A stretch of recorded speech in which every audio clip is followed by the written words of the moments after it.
What happened afterward? After that, that's where the war was happening. Yes, we had been married for, I don't know, about a year when the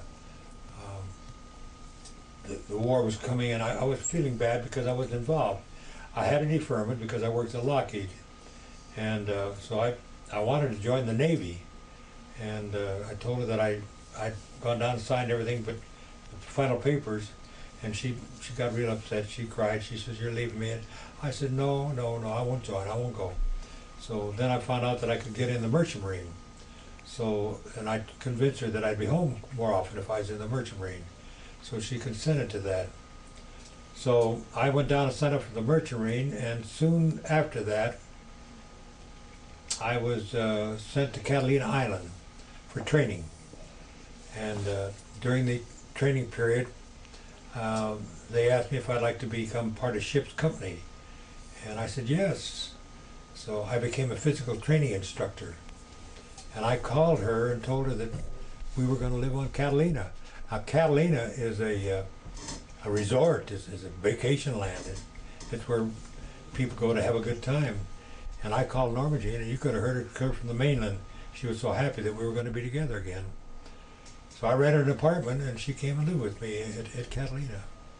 And it was wonderful. We had a great time. And then eventually I had to ship out. And when I ship out, she moved in with my mother, and my mother worked at Radio Plane. And she got Norma Jean a job over there working in what they call the dope room. That's where they put the whatever kind of stuff, they put it on the fabric to harden it, like a glue, I guess, to harden the fabric. They put it on these little airplanes. And these little airplanes were used for targets. And they carried parachutes, and once they got hit, the parachute would open and the plane would come down so they could use them again. But she was in there putting the dope on the fabric, and then she got working in the parachute department too. And she was very, very pleased, and she applied for a job at a Army base, and she was accepted, but she told me that there was too many wolves. She didn't want to go there. She wanted to stay where she was. There was enough wolves there. So she didn't go. And eventually David Conover came over from Ronald Reagan. So Was the front well? see, we were at the factory. Mm-hmm. David Conover came to the factory to take publicity pictures for the Army of the girls working in the American factories, so the soldiers would know about it. And he come across Norma Jean, and the camera loved Norma Jean, so he kept photographing her. And then he built a portfolio for her so that she could take it to Emily Snively, who had a model agency, and she became a model. And she was working at that. She wrote me letters to ask me if I thought it was all right, that it was easier work. I said, sure, have a good time, you know. But I found out that it cost more to be a model than she made. She took all the money we had in savings and bought clothes with it. So that was all right. I didn't mind. But she enjoyed doing it, and it grew. It grew after that. Mm-hmm. Was Norma Jean?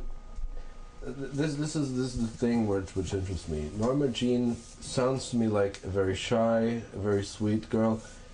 Was she longing for exposure? Was she longing for big audience? Was that in her too? I don't know whether that was in her. I know that many times you'll see a picture of Norma Jean, and you cover up those beautiful white teeth, and you look in the eye and you see sadness there, even when she's modeling. There's a picture on a cover, you saw it, of a magazine, and you cover up her mouth and you look at the eyes and they're sad. And I recall one time I sent her a cable by Western Union for her birthday, and I said, I'm sending you a world of love, sweetheart. And she was so happy. Little did I know, you know, what you wish for. The world loves her today, even yet. You know, many years after she had passed away, they still love the gentle, quiet, passive person.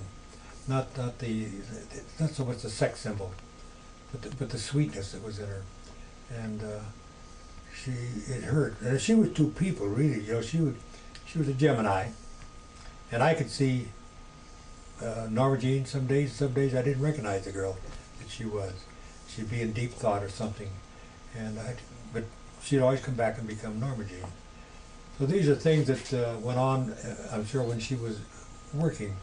And I talked to Jane Russell about her, and she said that she had trouble facing people she didn't know.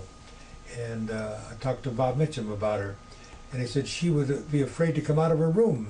He had to go get her to bring her to the studio because she was afraid to be out among people. So she had this fear all of her life of exposure. But when she became Marilyn, that was a different person. And it was hard for her to stay Marilyn because Norma Jean was really who she was. A very sweet, gentle person. And in my new book, you will see the beautiful person that she was. To Norma Jean with Love, Jimmy is the title of the book. How did your relationship evolve later on? How did it continue? Well, after I started shipping out, I got letters every day from her. You know, she would write every day. I wouldn't get them every day because they would collect, and then I get letters all the time. And then later, after several trips, the letters were not quite as often, and I talked to her, and I found a script, and she said she was going to make a movie, or going to be tested for a movie. And I kept telling her, well, you know, hon, this is fine. I'm glad you're enjoying it, but when I get out now, we're going to start a family. We're going to be normal people. And she agreed to that. And she knew this is what I wanted. So one day I was sitting in the Yangtze River waiting to go into Shanghai, and a mail come aboard, and there's a Dear John. And it was sent by her attorney from Las Vegas that she wanted a divorce. Well, how did it hit you? Oh, it's like getting kicked by a mule, you know. And you don't know whether to throw up, jump over the side, commit suicide, or what to do. It was a shock. But that lasted for probably 30 minutes, and then I got mad. So to let her know I got her letter, I went in and cut off her allotment. And later she told me, she says, here I was in the hospital, I was sick, they sent me a letter saying, you cut off my allotment. And I said, yeah, I wanted you to know I got your letter. Why did it happen? Did it have anything to do with these photographs, the naked photographs she was taking? No, what happened was she had an opportunity to get a contract, I think it was with Fox, but they didn't want these girls to be married. They didn't want them to get pregnant. In those days, you didn't get pregnant unless you were married, you know. And they knew if you married, she might get pregnant, and they didn't want to spend the money on a starlet and lose her two pregnancies, so to speak. So she said that she wanted us to live together and continue as husband and wife, but not be married. And I said no, that I wanted a family. I wanted to have children. So that was the end. And when I signed the paper, we were standing on the porch at Nebraska Avenue, and I said, there you go. And she says, I've changed my name to Marilyn, to Monroe, Marilyn Monroe. She said, the Monroe was my mother's maiden name. And I said, okay. And I give her a kiss and said goodbye. But I had been, I'd borrowed the car, and she saw me with a little red-headed gal, and she got real upset. And I said, I don't know what you're upset for. You're divorcing me. But she said, she's not the person you should be out with. She was still jealous. After that, were you in contact in any way? Did you meet sometimes? Oh, I had a policeman from Beverly Hills tell me that they were going to arrest me because I had so many parking tickets. She had never transferred the little car into her name. So I called her and I said, what, do you got a cold? She said, no. They told me my voice was too high. I had to speak lower. I said, okay. And I asked her what she going to do about these tickets. She said, well, I'll pay them. I'll pay them. I said, okay. So I had the car transferred into her name. And I used to work with the young people a lot. I had a group of scouts the police sponsored the Explorer Scouts at the wrestling matches in Hollywood. And some guy says, "You Jim Dougherty?" And I said, "Yeah." He says, "Here." And they handed me a paper. I was being sued by a priest for a wreck that she was in. And she had never changed the car into her name. But I had. So I went and saw the attorney that was for the priest. And I said, "It's not my car." And I showed him the paperwork. He said, "Well, whose car is it?" And there was a magazine with her picture on it there. I said, "Hers." And he got dollar signs in his eyes. He figured he was going to get rich. Of course, she never had any money. I don't know whatever happened, whether she paid the priest or whatever happened, but they left me alone after